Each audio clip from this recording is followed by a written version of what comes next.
WWE are reportedly scrapping a new gimmick. We've got an update on the return of Alexa Bliss and some major matches announced for AEW shows next week. Stay tuned. So, this is an interesting one because it's only really just happened. You may have seen the vignette for Tiffany Stratton, which appeared on NXT UK, hyping her arrival to the Rainbow brand.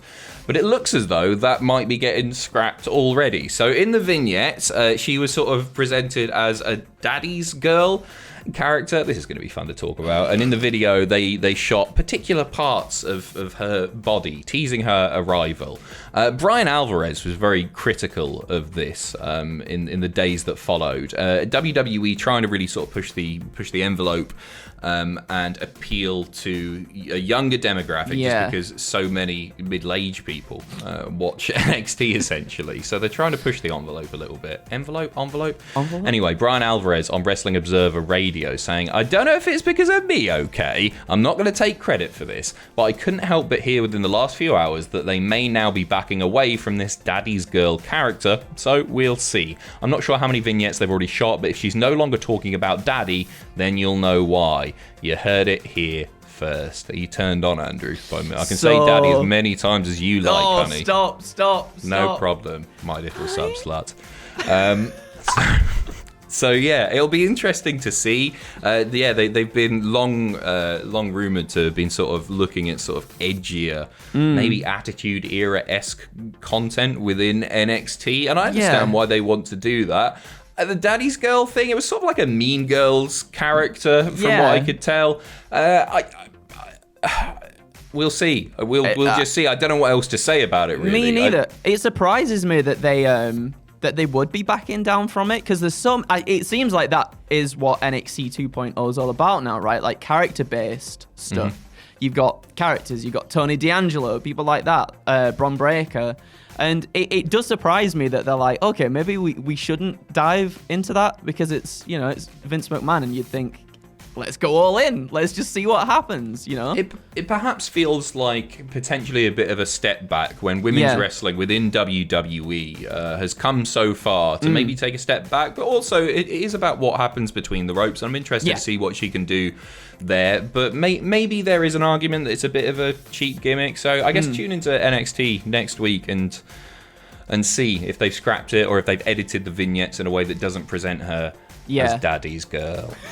Moving on over to Alexa Bliss. A really quick update on her potential return. It doesn't look like it's going to be happening anytime soon, unfortunately. She was asked by a fan when she will return to the ring over on Twitter, and Bliss replied, "I need time to heal," and then included a little black heart emoji, implying that she's not ready to return to the ring. She's been off all the way back since September. Extreme Rules. Yeah. And PW Insider reported that she was undergoing sinus surgery. The exact time frame for her return wasn't known. She's been very active on social media. She's obviously having a great time with her partner. They're very, very much in love, but it doesn't look as though she's ready to come back and wrestle yet, which is take all the time you need and all that. I hope when she does come back, she's not doing the gimmick anymore. I sort of want to go back to original Bliss, not original cheerleader Bliss. Original. I know what you mean. Bliss. I just think that gimmick is done now. I don't think it's as effective without Bray there. Yeah, I mean, I'm not really sure if I'm reading too much into it. Obviously, she does genuinely need time to heal from surgery and everything, and we want her to be the best Alexa Bliss when she comes back. But need time to heal with a black heart. I wonder if it's the hurt heel stuff on the hands. I don't know if that's still playing into the gimmick, maybe somewhere. Who knows? Maybe. But my thing is, I'm very much with you. I would like to see her come back and maybe drop the gimmick, but then at the same time, we never really saw her push the gimmick or be allowed to be pushed the gimmick, maybe as much as or as far as she could potentially go with it. And that might be quite an interesting thing to see if she does come back and fully goes in and they let her do everything with it. But I would argue that she had a lot of TV time and all that stuff, but it felt really markedly different to the stuff that Bray was doing. Yeah. In that it was a lot more sort of PG. It was sort of aimed at kids more with Lily the doll and all that sort of stuff.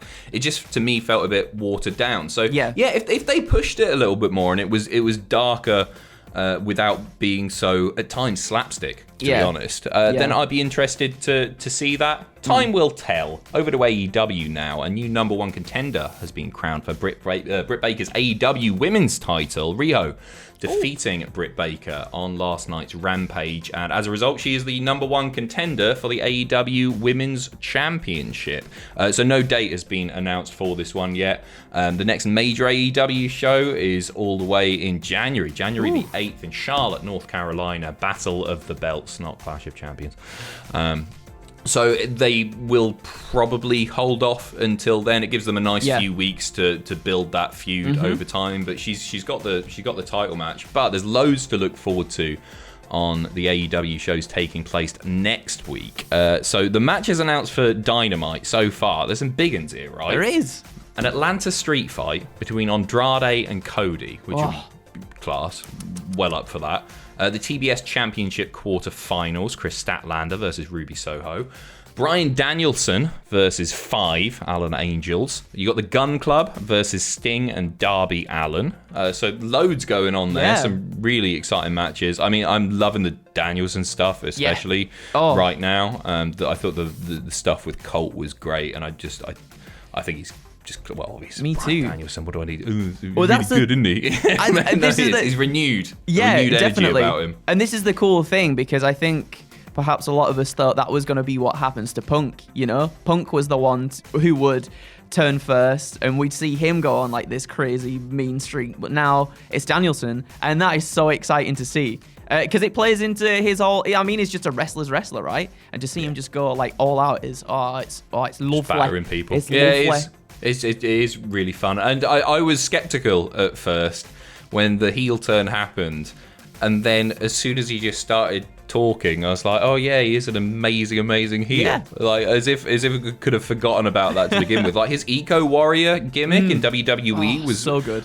To me, I enjoyed it probably more than the whole Yes Movement stuff. Yeah. I mean, it was very, very different and everything, but it shows how versatile a performer Bryan Danielson is. So all great stuff there. Also on next week's Rampage, a couple of title matches. You got the TNT title on the line. Sammy Guevara, the champion, taking on Tony Nese in Nese's first AEW Rampage match. So obviously he was signed to AEW, but he's really only just popped up on Dark at the moment. So this is a big showing for him. Title match, good on him. Yeah, I was worried he was going to get a little bit lost in the shuffle just doing the stuff. Down on Dark. On YouTube. Nobody watches that anymore.